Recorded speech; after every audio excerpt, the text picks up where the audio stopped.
Hey everybody, I'm Michael DiTullo. Welcome to my studio.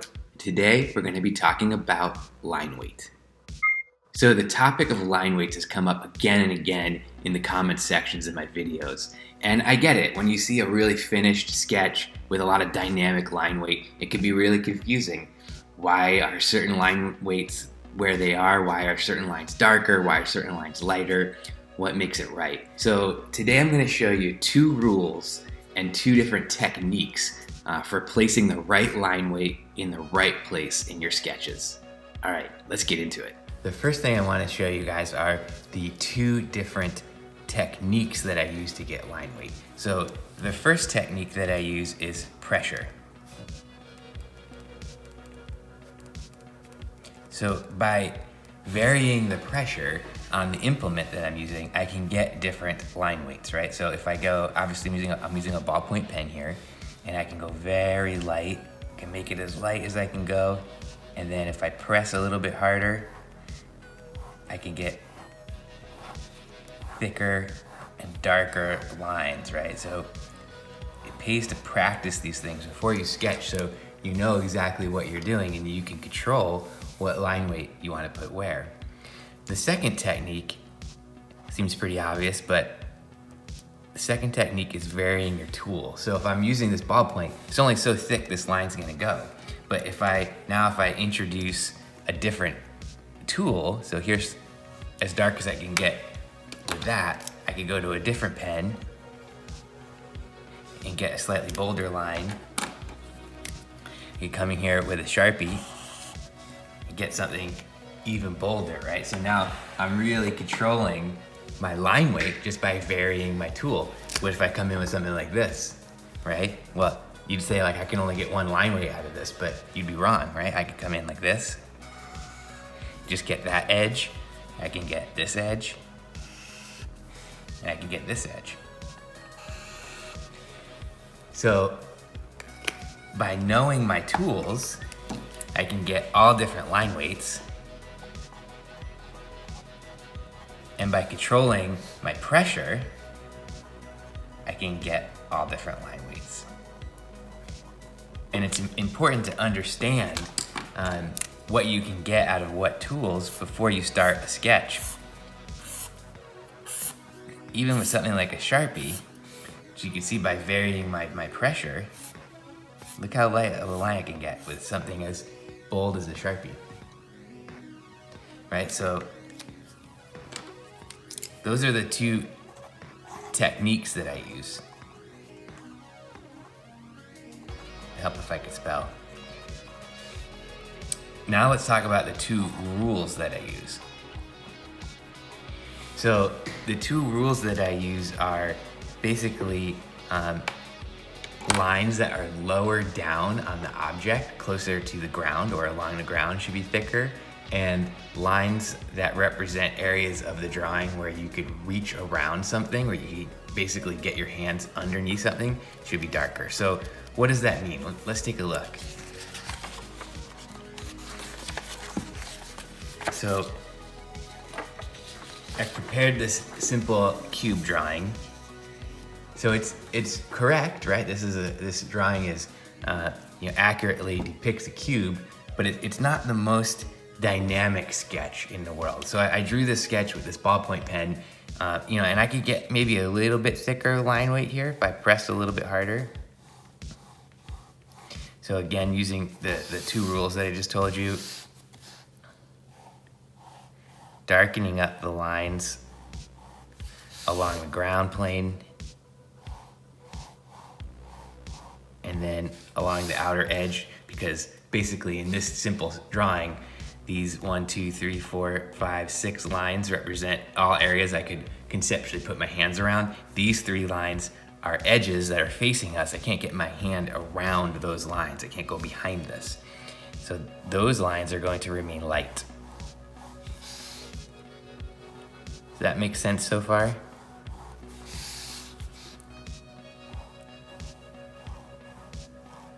So you can see we made the sketch a little bit better. Same tool, right, that we used to draw these lines. But now I'm going to introduce another tool. So let's bring a Sharpie in here. I'm just gonna darken up those ground plane lines. I'm gonna make those the thickest. And I'm just gonna make these outer ones a little bit thicker, not as thick as the ground plane ones, but still a little bit thicker because I could get my hand around those. So now that I've done that, now I can introduce a little bit of line weight variance within these 3 lines, just to make it pop a little bit more. So I'm just gonna darken up this edge a little.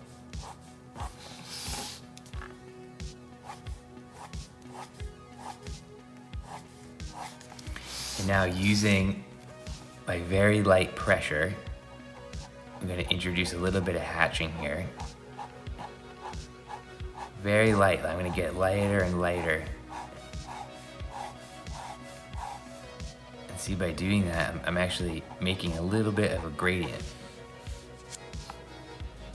I'm gonna do the same back here, just a little bit.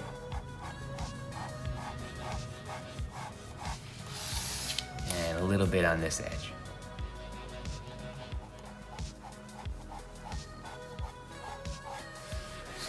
That's a much more interesting sketch now, even though it's just still a simple cube. But let's make that one notch more interesting, a little bit more complicated. So let's say we've got the same cube shape. It's gonna use a light line weight to get it sketched in here.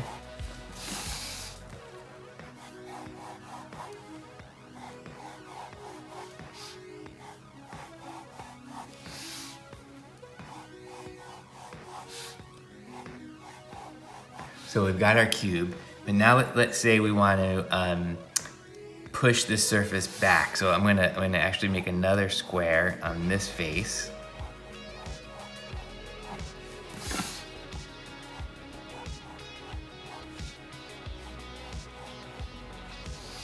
And let's say this is gonna go all the way through now. So if I was to draw all the way through this,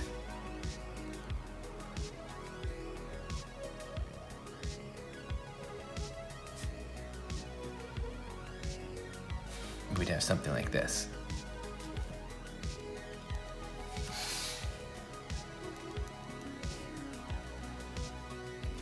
Well, so now we have some different edges that are floating in space. What if we actually punctured through the top too?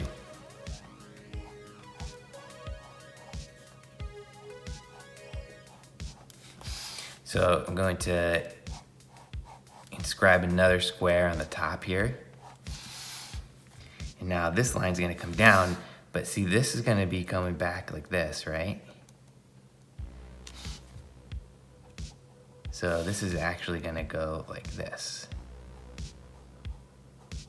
as it hits that wall, and we're just gonna see this little corner right here.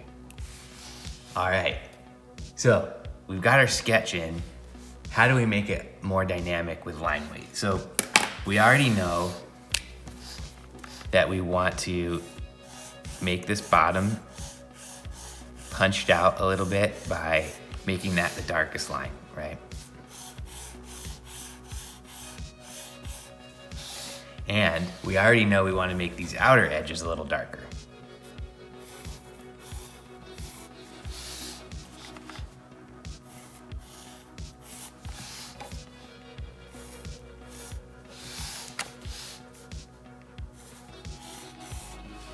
But what do we do with all of these lines? Well, again, think about that rule that I talked about. What can you put your hand around? So in this case, these 2 lines, conceptually, I would be able to put my hand there, right? So we're gonna make those lines darker.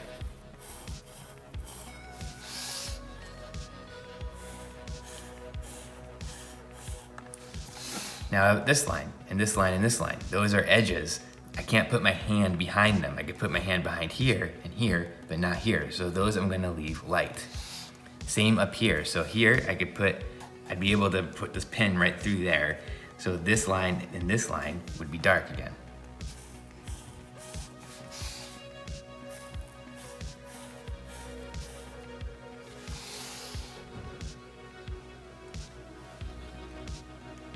So you can see now how those lines are starting to really kind of pull forward in space, and you can see how it's like you could start to feel like you could reach in there and grab that. Now also this line would also get a little thicker, and this line here as well. So now I'm gonna come back with my ballpoint pen, darken this up just a little bit here.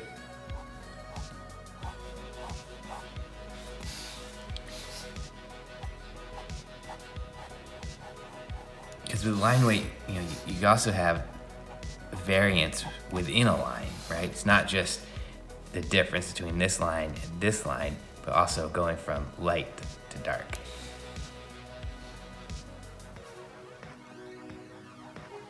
And I'm gonna hatch again. I'm gonna hatch the surface using some light pressure.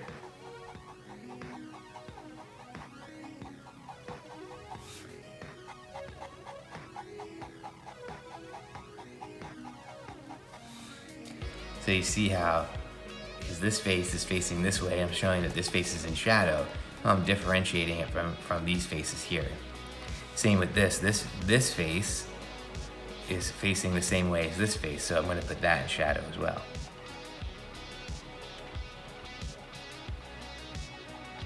Just using really light feathery lines here. And you see how that's a much more interesting dynamic sketch. Now if you want to start pushing it a little further, you can start adding some shadows.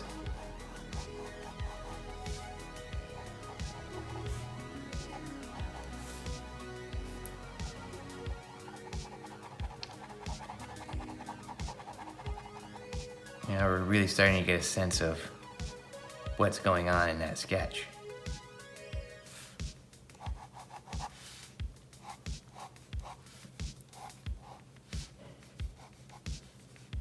In a way that's much more interesting and dynamic than just a plain line drawing, right? 'Cause we could have just drawn this just like this.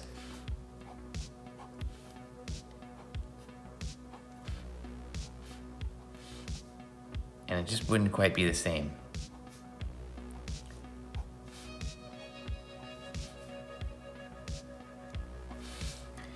So, I mean, I think you see a lot of line weight from people who learn how to sketch analog. I mean, for me, going to school in the 90s, you know, we had to post everything up on the wall for our professors to see. And so when you're posting sketches up and the professor is sitting 20 feet away, you really need to make sure your drawing kind of pops off the wall so that you get noticed in the class. And so, I don't know, for me, I think I still think of it that way, even though I'm emailing PDFs around and showing things on screens to clients, but I think it just really helps the sketch to have a little bit more life. And that's it, everybody. It's that easy. That's how you get the right line weights in your sketches. Again, to recap, the two rules are you always want to put the heavier line weight down towards the bottom of the objects in the sketch, and then as well as around anything that you could feel like you could reach around in space. If you could almost put your hand around something in the sketch, if it was real, that's where you want to put a darker line weight in it. And then the two techniques for getting those different line weights within the sketch are the first one, with the same tool, you want to vary the pressure. So you can press very, very lightly to get light line weights, and then obviously press much harder to get heavier line weights.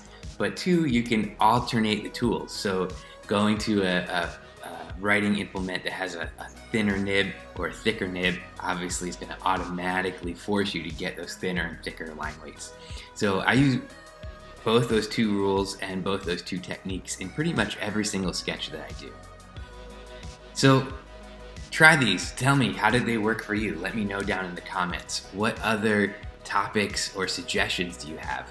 Let me know. Are there any other things that you use to help you get line weights in your sketch? Again, I love knowing this stuff from you guys. If you want to see more videos like this, hit like and subscribe. little subscribe thing. I'm going to pop it up over here. And if you want to see other videos like this one, I'll put a link to the playlist of all my sketch tutorials right here. All right, keep sketching. Till next time.